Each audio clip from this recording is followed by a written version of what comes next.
Countdown, no counter.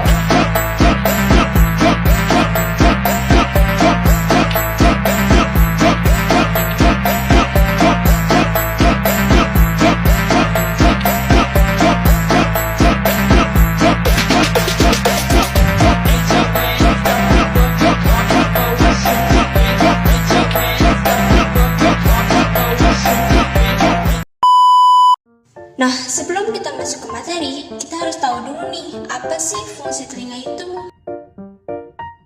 Oke, jadi materi yang akan dibahas itu tentang telinga. Nah, telinga ini merupakan salah satu organ manusia yang berfungsi sebagai alat indera pendengaran melalui bunyi. Bunyi itu akan ditangkap, diubah, dan diteruskan ke otak agar bunyi tersebut tuh terdengar oleh telinga yang memerlukan medium untuk merambatkan bunyi tersebut. Selanjutnya, kita masuk ke jenis-jenis telinga. Jadi telinga tuh ada beberapa bagian. Yang pertama tuh ada telinga bagian luar. Telinga bagian luar ini tuh telinga yang memiliki kontak langsung dengan lingkungan luar, dan fungsi utamanya itu menangkap suara dari sekitar, kemudian diteruskan ke telinga bagian tengah. Telinga bagian luar ini tuh ada dua bagian. Yang pertama tuh ada pina, yang kedua ada saluran telinga. Nah, akan dibahas lebih lanjut oleh teman saya. Yang kedua, ada telinga bagian tengah. Nah, bagian tengah telinga ini dipisahkan dari saluran telinga luar oleh gendang telinga. Fungsinya untuk mentransfer getaran gendang telinga ke cairan bagian dalam. Pemindahan getarannya sendiri dihantarkan melalui rantai tulang-tulang kecil yang dapat bergerak atau biasa disebut sebagai ossicles. Bagian tengah telinga itu terdiri dari gendang telinga, ossicles, dan tuba eustachius. Yang ketiga, ada telinga bagian dalam.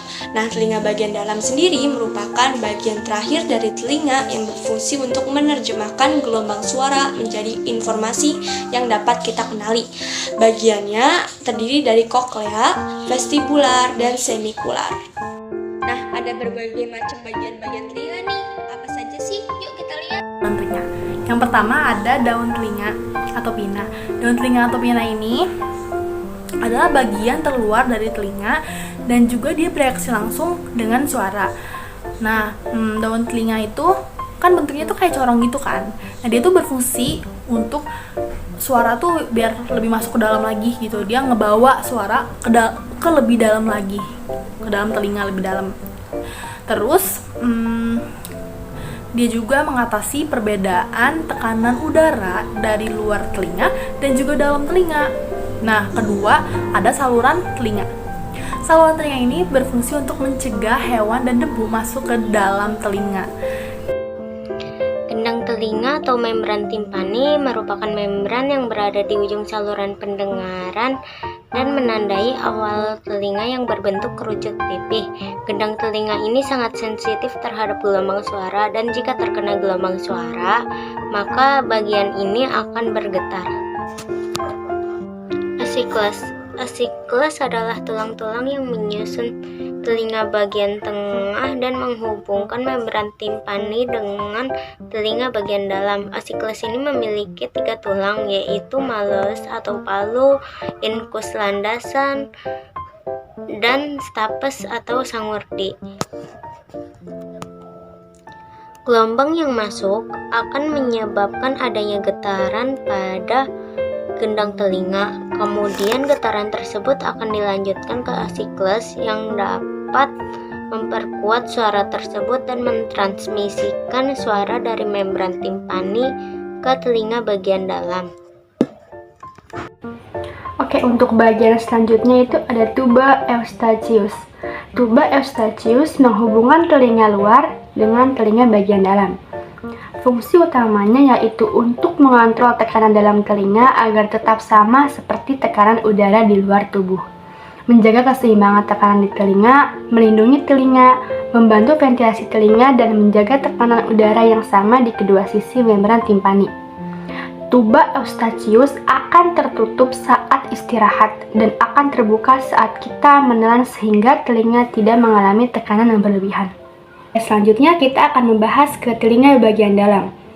Yang pertama ada bagian koklea, bisa disebut dengan rumah siput. Koklea ini dilapisi dengan lebih dari 15.000 rambut kecil dan memiliki cairan perilim yang bergerak di dalamnya. Juga bertanggung jawab penuh atas fungsi fase transduksi pendengaran yang terjadi di telinga bagian dalam. Di koklea, gelombang suara diubah menjadi impuls listrik yang kemudian dikirim ke otak.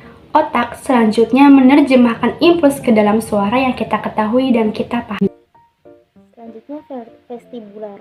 Bagian penting dari telinga adalah untuk mengatur keseimbangan.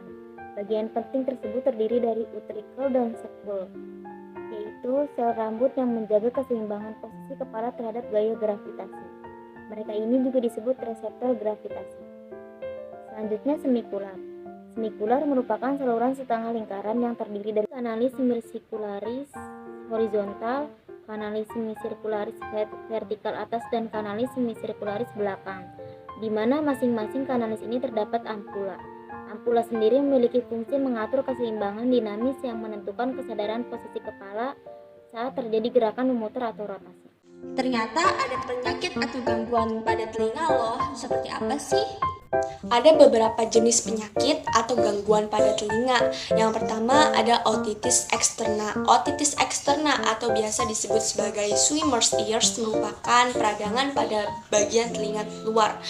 Gangguan ini bisa terjadi jika telinga sering kemasukan air membuat telinga menjadi basah atau lembab, sehingga memudahkan bakteri atau jamur lebih mudah berkembang biak pada telinga. Nah, selain itu juga bisa dikarenakan terlalu sering atau terlalu kuat membersihkan telinga, luka atau cedera, kemasukan benda asing, ataupun masalah pada kulit telinga. Yang kedua, itu ada gendang telinga pecah. Gendang telinga atau membran timpani merupakan selaput tipis yang memisahkan saluran telinga dan telinga bagian tengah.